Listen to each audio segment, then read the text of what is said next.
welcome back to another video, and this is my collective eyeshadow palette review video for the month of April.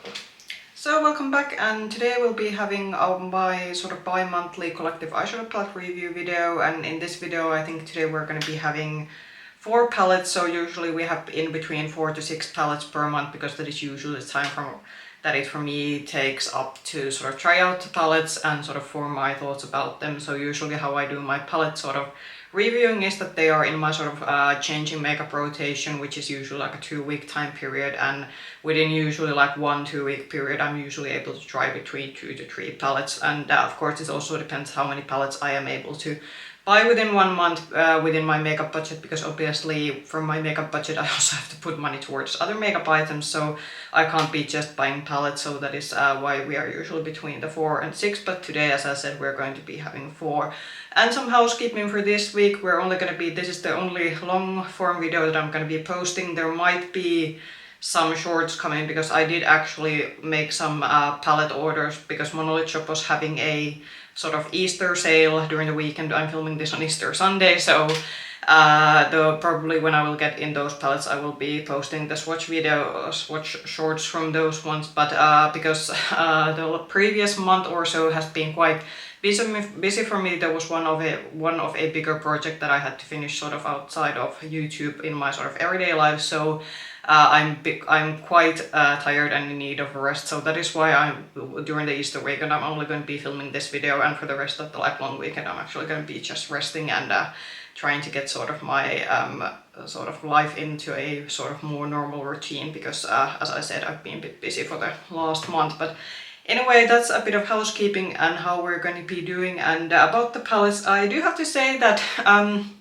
there were a couple of palettes I had very high expectations for. I think there's one palette that is going to be decluttered after this video, because I just feel that the quality altogether wasn't there. But then the 3 other palettes, there is something that I like within all of the rest of the 3 palettes, but then there are some things that I'm not such a big fan of. So sometimes we are having these in ranking order, but I think for today there's only going to be like 1 truly bad palette that I would not recommend, and the rest of 3 are palettes that have both good things and bad things with them. But let's now get to reviewing the palettes. Okay, so let's get the sort of worst of the bunch out of the way.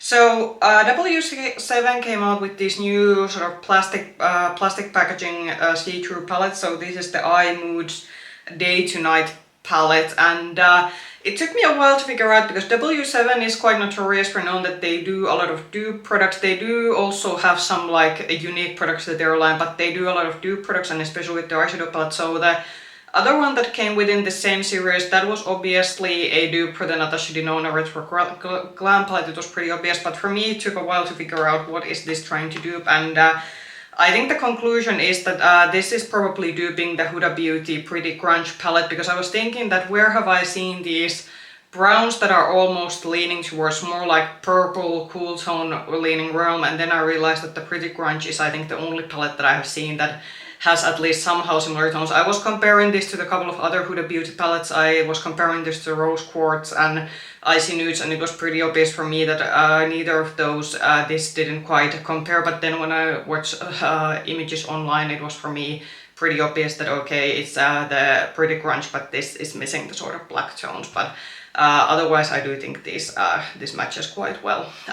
So unfortunately, I do have to say that this isn't it. I would really like to find good palettes within W7. I do think the palette that is in the cardboard packaging that dupes the Huda Beauty Empowered palette, that is so far the best W7 palette that I've tried. But I would really hope to find good palettes within this line, because this is one of the brands that if this is something that's accessible to you, this is a very good inexpensive drugstore brand. And they do, for example, a good cheek products. I've tried a lot of their powder and liquid cheek products, and they do pretty good work at that department. Also, they have one of my favorite drugstore foundation, but unfortunately with the eyeshadows, this is another palette from them that I have to say that I wouldn't recommend getting. My biggest issue with this one is that the deeper mattes in this one unfortunately were very patchy, were very hard to work with. Also with the shimmers, there is one standout shimmer, which is the shade over here. So this is, and I'm gonna now actually pop in the demo look so you can see it in one of them. So with this one you can kind of get quite a lot of sparkle, and this was quite impressive. It didn't crease during the daytime because it was quite chunky, and I was quite concerned that okay, how is this gonna wear, but the wear time of this one was pretty good. But you can probably already see from this and when you're looking at the looks that I did, unfortunately a lot of the other shimmers, they are more satiny-like. We have this strange shade over here that is basically, when you rub it, it feels very oily. I didn't feel that it actually like did anything to my eye looks, and I just tried avoiding it altogether because I felt this was going to be one of those creasy shades that are just gonna disturb the eyeshadow when you apply it. So yeah, so I would have hoped that this would have worked out, but unfortunately, like, I think if you look at the looks that I created with this one, they aren't like bad. You could certainly make this one work, but I just think that for drugstore there are other neutral options. I don't have a sort of like a drugstore alternative for this one, at least in my collection, or one that I could figure out. But for example, if you do have the Huda Beauty Original Pretty Grunge palette, you certainly don't need this one, because even though I haven't tried the the Pretty Grunge palette from Huda Beauty, I do know generally that the quality in the Huda's big palette is quite consistent, unlike with her 9 pans, but with the big palettes it's pretty consistent, so you don't need, for example, this drugstore version. And yeah, so unfortunately this not a success, and as I said, this is getting decluttered and I would like not buy this. Really a shame. As I said, I would hope that W7 would start coming out with better palettes, because I do think that they can do good formulas at affordable prices, but with their eyeshadow it's just that they clearly need to work on those a bit more still. So let's now then get to all the palettes that I do think that each of these are palettes that will have a place in my collection. However, there were some individual things in each of them that I wasn't such a big fan of. So first is with the palette that I had probably the highest expectations for, because this is from a favorite brand. The color story was very inspiring, and but unfortunately we had some issues with this one. So I got the Cosmic Beauty, the Lovers palette. This was one of the Valentine's palette that were launched during the very busy Valentine's season that we were having. I'm gonna be a bit careful with this one. I have repressed the I'm gonna be very, very cautious. So the deep green shimmer over here, this got shattered in transport. However, I did repress it and I think it should hold quite well, but I'm still afraid. So in terms of the color story, when I saw this, I immediately know that I want to get that one. It has pastel, it has pinks, it has these sort of muted colorful shades. The shimmers look beautiful, and Cosmic Beauty is known especially for the fact that they are they aren't affordable, but they're very decently priced indie brand from UK, and what they especially excel at is at doing colorful shades that are usually pretty hard to formulate, even for some like higher end brands or generally more expensive brands, and how they are like pricing their palettes. The shimmers of this one are beautiful. I think this is so far the most sparkly, beautiful shimmer formula that the brand has ever done, and I did a sort of swatch video shorts on my channel. You can find it if you just search the palette name on my channel. And the shimmers of this one, beautiful. I would like hope that in future palettes, when they are gonna do their next palette, they're gonna stick with this shimmer formula. Now I'm gonna pop in the looks and the sort of like swatch image, and unfortunately I was already a bit concerned when I swatched out the mattes, because some of the pastel mattes weren't swatching out well, but I was thinking that swatches aren't everything, because there's been plenty of like matte and shimmer shades that have swatched out bad, but they actually work in the eyes good. Unfortunately with this one, I don't know what happened, but I had a lot of issue with some of the lighter pastel mattes, and this is very rare for this brand, because for example I have the Delicious Delights, which was the previous sort of more colorful palettes that they have launched, and I have the Serenity palette, which is also quite colorful and has these more pastel tone mattes, and I felt that I didn't have the sort of building issues that I had with the mattes, more like paler mattes in this palette. You can get the mattes to build. I think it's obviously when you look at the looks, like once you get the paler mattes to build and when you combine them with the mid-tone and deeper mattes and then the beautiful shimmers, you will get very beautiful looks, and in terms of blending colors together, worked out perfectly, no issues. It's just that this just wasn't the sort of quality that I'm like used to expecting from this brand. It's very, like, really a shame. I'm hoping that this was probably a dud, because I was thinking that the previous palette from the brand that I tried from this one was the Neutrals palette, which is of course because it's a more neutral tone palette. Neutral shades are generally more easy to formulate, but for example with that palette, even with the paler neutral shades, I didn't feel that I had to build them like this lot. That palette was clearly in line with the quality that I've been used to from the brand, but unfortunately with this one, the paler pastel shades did kinda, unfortunately, did cause some trouble. So that's just to consider if you're still eyeing this one. I'm a bit unsure because I do believe this is supposed to be a limited edition palette that is already sold out, but in terms of the shimmer and the mid-tone mattes and deeper mattes, it is very like the shimmers, as I said, way beyond what they have done before. Hopefully they will keep with the shimmer formula, and mid-tone and deeper mattes are okay, but with the paler pastel shades, unfortunately this wasn't such a success. I did figure out one palette that I could immediately tell that if you have that one, I would maybe not get this one, and actually this was another palette that was launched quite close to this one, but I actually skipped the palette because I realized that this actually is the similar. So Simply Posh Cosmetics actually launched, I think it was called the Snow Angels palette, and it launched pretty close to this one, and that palette, I think, especially when you look at the swatches of that palette, it has quite close shades to this one. I do think that the shades in the Snow Angel palette are a bit more tad muted compared to this one, but I do think that if you have the sort of Snow Angel palette, I think you can skip this Lovers palette. And I do also think that generally if you do have a large collection of pastel palettes, and especially maybe pastel palettes that you do also have some deeper shades mixed in, then you might look into your collection and see that do you really need this one.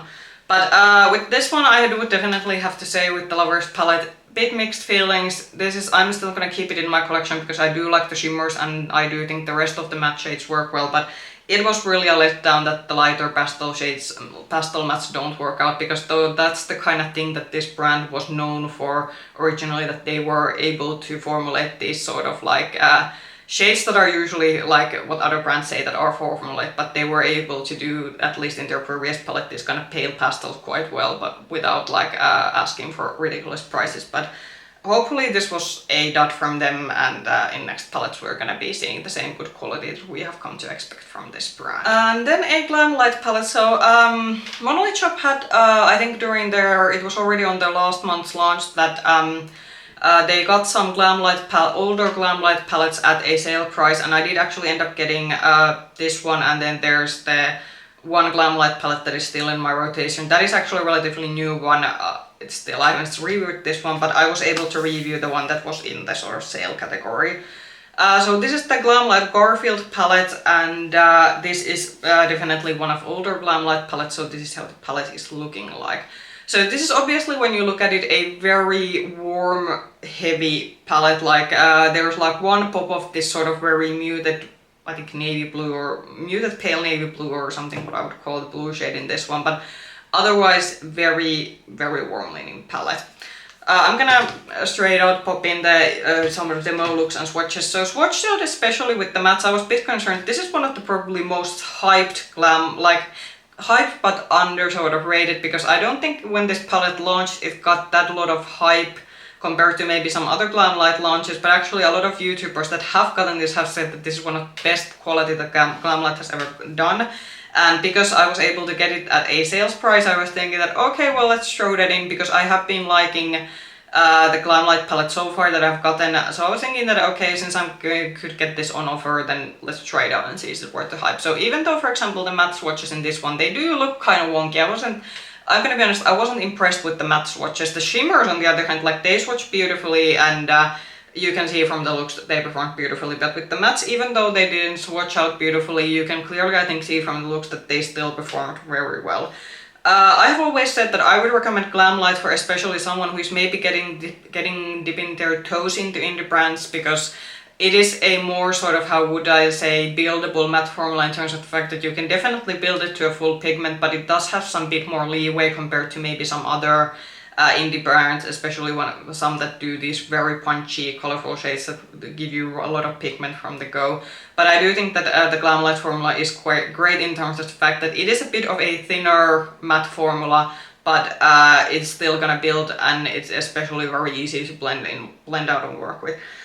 Is this bit maybe a monotone palette? Like, you can probably like see from the color story, like you could get like, and from the looks that you can get a kind of like reddish look, you can get a bit of a yellow look, and then I tried to do a bit of a sort of blue purplish look. I think I used for that look, I used one of the browns as a sort of very like thin layer as a crease shade. Then I think I used the blue, and then I used this sort of duochrome here, and you kind of got this bluish purple shifting look that you're seeing in the picture.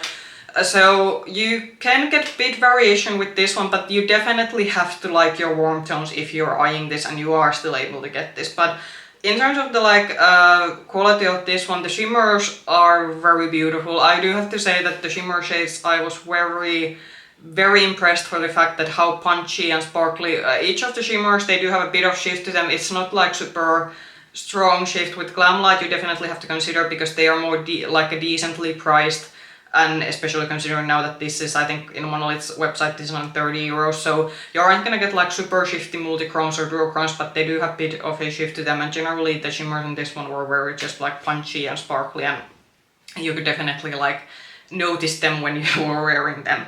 So I think if you are a warm tone lover looking for a good, like maybe even bit of a smaller warm tone palette that has very punchy shimmers and also very sort of bright punchy like warm tone shades, then I would definitely like get this one. I'm thinking that, for example, when we're getting close to summer, this could be actually a very good like summer palette to look into, especially now that if you're able to get it at a more like a cheaper price point. So we are on the last palette. So this was a first for me, so I tried for the first time the Nomad, and this is the Fairy Tale Europe palette. So this is the, currently when I'm filming this, the newest Nomad palette that they have. I do believe they have said that during May they are gonna be having their next launch, so we shall see what destination they have. So this was inspired, as always, Nomad is a travel inspired makeup brand, so they do their palettes by destinations, and this was basically inspired by all this sort of fairy tale castles around Europe. I do have to say, like, actually I'm gonna just show this. In terms of packaging, this is probably going to be going for the top packaging for 2025, at least for me. I do have to say that I'm quite impressed with this one. Then for the color story, so this is a bit of a peculiar color story, because this is basically colorful shimmer palette that has sort of neutral mattes, and it has like a more sort of warm tone, well, not super warm tone, I would say maybe like a mid-tone browns, and then you have actually quite cool tone like browns on this side. I'm gonna be again showing now the swatches and actually the look. So I do think we have a couple of different formulas. So this was my sort of first experience to the Nomad formula that I had. And I do have to say first maybe a bit about the matte shades. The mattes were very buttery, like you could already feel it when you swatched them. It was almost like trying out cream shades, but these are not cream shades. I do believe they are saying that these are like powder shadows and not like cream to powders, but they feel very creamy to the touch, the mattes, when you touch them and swatch them out. And they are very blendable. However, I do have to say that because it's such a smooth and blendable formula, I do think that when I was trying to like build up these deeper mattes that you are seeing, so mainly this the black shade over here and then the deep brown shade over here, I do feel that you kind of had to go over them a couple of times if you blended them, because I do feel that they almost had a bit of the tendency that they almost like blended away. So just if you're getting this and you don't like the fact that you have to maybe reapply the mattes after blending them, that's maybe something to consider. With the shimmers, there are definitely a bit of different formulas. So these deeper shimmers, especially like on this side of the palettes, they are a bit drier, but it's not what I would say like dry in a bad way. They are still very nice to work with, but they are definitely a bit of a drier formula, and especially when you spread them onto your lid, the shimmer kind of maybe a bit dissipates. So you could actually, at least I felt that you could use the deeper sort of shimmer shades almost as a like outer corner shades, without it like almost maybe as an outer corner shades, even though they are shimmers. And then the sort of lighter shimmers that we have on this side, those felt like more of these a bit more smoother, but they were definitely also very sparkly. I did feel maybe that how should I say this? I do like the color story, and I actually don't mind that the mattes are, like, in theory I don't mind that the mattes are neutrals, but unfortunately I do have to say that when I actually use the palettes, I was kind of a bit of like having difficulties with the fact that I would have liked to have colorful, like a bit of colorful mattes with them, because I do feel that if you want to get the full impact of the shimmers, you would have to like have the opportunity to just do like some mattes and then the shimmer all over the crease to get the full effect, because then when you sort of have to start combining the shimmers, because I did want to try out as many shades as I could, I did feel that it was kind of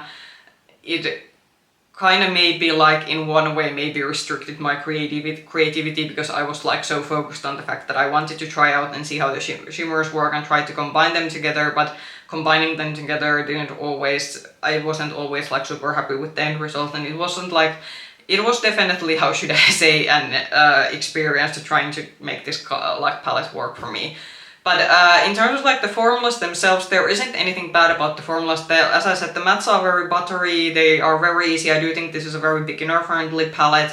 And I do definitely think that if you're just someone who generally just wants to stick in with neutral mattes and then put one colorful shimmer all over the lid, and that is your sort of like comfort zone for using like colorful shadows, and this is something that is like maybe can get you out of your comfort zone with colorful shades, then like I can't like fault this palette for that. But for someone who actually wants to do colorful looks, like full-on colorful looks, then for me this might not be the perfect palette.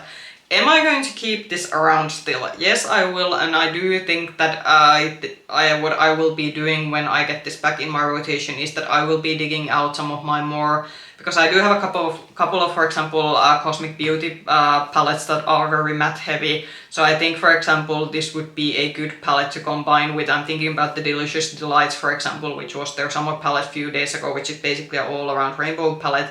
And I do think, for example, that this is a palette that would go real well together with that one, because that is a matte heavy and this is then a colorful shimmer heavy palette.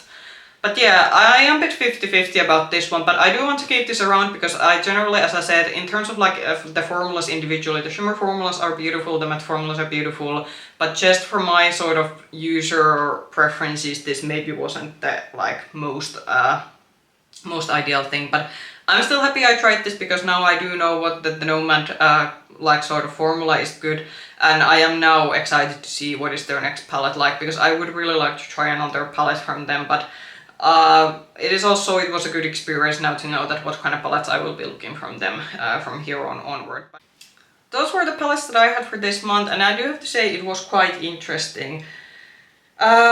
Maybe I would say that if I would maybe have to pick like what were still my like favorites, so maybe this one still in terms of the color story, even though I wasn't such a big fan of the sort of pastel matte quality that this had. But I have to say, in terms of like cohesive color story and color combination, like I do still think that this the Lovers palette is still like very beautiful, and this is actually something that is still currently like I'm having this now a second time in my rotation, because I do still want to like use this and create looks with this one. But let's just hope that for the future palette, the Cosmic Beauty, they will be able to like have the same pastel matte quality that they have had in their previous palettes.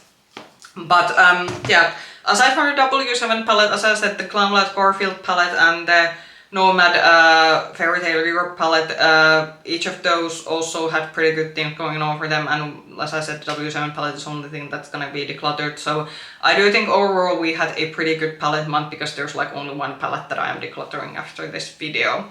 Comment down below what you think about the palettes that I talked about today, or do tell that if you have recently tried out some new palettes and you have found some new favorites, or maybe if there were some fails, of course, let us know so we can avoid spending our money on those ones. If you like this video, push the like button, subscribe to the channel, ring the bell button if you want to get notifications from our future content. You can also find me with the same nickname, Makeup Hedgehog, on Instagram. I hope we're gonna see you soon in the video. Bye bye!